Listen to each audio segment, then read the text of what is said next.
Assalamualaikum warahmatullahi wabarakatuh. Hai teman-teman, balik lagi dengan aku Anissa Syahrina di mata kuliah pengembangan organisasi. Nah, sekarang aku ingin mempresentasikan tentang jenis-jenis intervensi yang bersifat teknikal. Yang pertama pengembangan tim kerja, kedua sistem sosio-teknikal, dan yang ketiga peningkatan mutu karyawan. Pertama tentang pengembangan tim kerja. Nah, ada 4 tahap pengembangan tim kerja menurut teori Brach. Yang pertama forming, kemudian storming, kemudian norming, dan ketiga performing. Tahap forming. Tahap ini merupakan tahap pertama dalam pembentukan kelompok kerja. Para anggota mulai mempelajari tugas yang diberikan dan berkenalan dengan anggota lainnya. Setiap anggota membawa nilai-nilai, pendapat, dan cara kerja masing-masing, karena kelompok baru saja terbentuk. Konflik sangat jarang terjadi karena setiap orang masih malu-malu, bahkan seringkali ada anggota yang merasa gugup. Tahap storming, timbulnya konflik. Nah, pada tahap kedua ini, para anggota mulai bekerja, tetapi mereka cenderung akan mempertahankan pendapat mereka sendiri, menolak batasan-batasan yang ditetapkan oleh kelompok terhadap individu mereka. Tahap storming ini dikarakteristikkan oleh konflik intra-kelompok. Beberapa tanda-tandanya bahwa kelompok itu berada di tahap storming adalah timbulnya kemarahan, perasaan menyebalkan, ketidaknyamanan, terjadinya adu pendapat atau konflik dan kegagalan. Kemudian tahap norming, yaitu penormaan. Tahap ketiga ini adalah tahap terbentuknya hubungan yang dekat antara anggota kelompok dan menetapkan aturan-aturan serta menemukan cara komunikasi yang tepat supaya dapat membantu mereka mencapai tujuan yang mereka inginkan. Tanda-tandanya berada di tahap ini adalah adanya peninjauan ulang dan penjelasan mengenai objektif atau tujuan kelompok tersebut, timbulnya persahabatan dan kerjasama antara anggota kelompok, dan mulai dapat mendengar pendapat anggota lain, serta dapat mengidentifikasikan kekuatan dan kelemahan mereka. Kemudian yang terakhir tahap performing, yaitu berkinerja. Tahap performing merupakan titik tertinggi di mana tim telah berhasil membangun sistem yang memungkinkannya untuk dapat bekerja secara produktif dan efisien. Tahap ini, keberhasilan tim akan terlihat dari prestasi yang ditunjukkan oleh tim tersebut. Kemudian kita ngebahas tentang sistem sosioteknikal. Nah, teori sosioteknik dikemukakan oleh Jack Niss pada Juli 2012. Socio-technical system atau sering disingkat dengan STS dalam pengembangan organisasi adalah suatu pendekatan untuk desain kerja organisasi yang kompleks dan mengakui interaksi antar manusia dan teknologi di tempat kerja.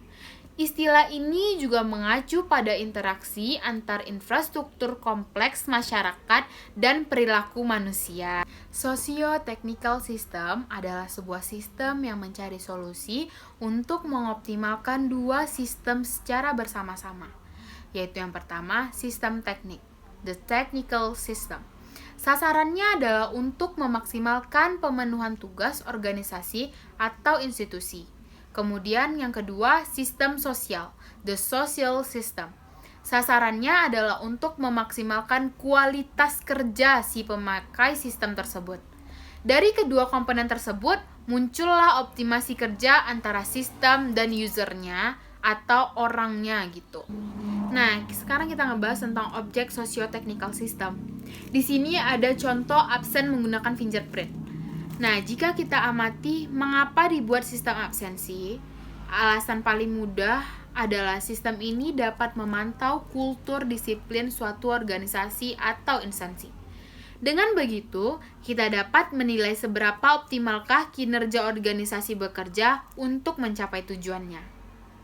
Teori sistem teknososial ini adalah teori yang mengedepankan prinsip optimatisasi sehingga sebuah organisasi dapat secara optimum berunjuk kerja, dan ini hanya dapat dicapai jika dimensi sosial maupun teknisnya dirancang untuk saling melengkapi.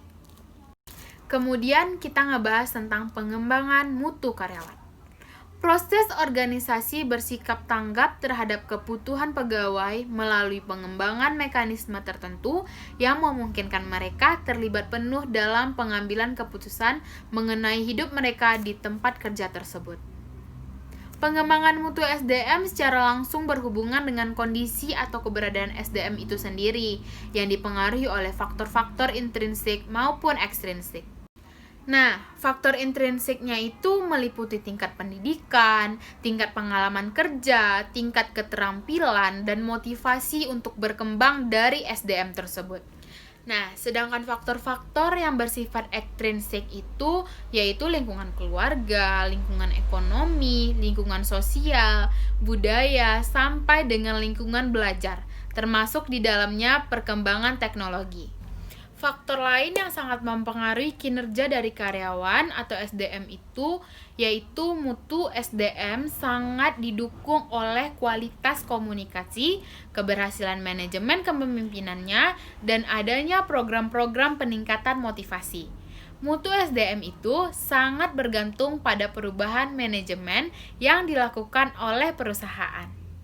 Nah, untuk itu, peningkatan mutu karyawan menjadi hal yang pokok dan perlu dilakukan melalui kegiatan analisis masalah karyawan, komunikasi pelatihan, pengembangan, motivasi, dan kedisiplinan penerapan manajemen kepemimpinan yang partisipatif, pengembangan keselamatan, kesehatan kerja, manajemen perubahan, dan menjadikan perusahaan sebagai suatu organisasi pembelajaran.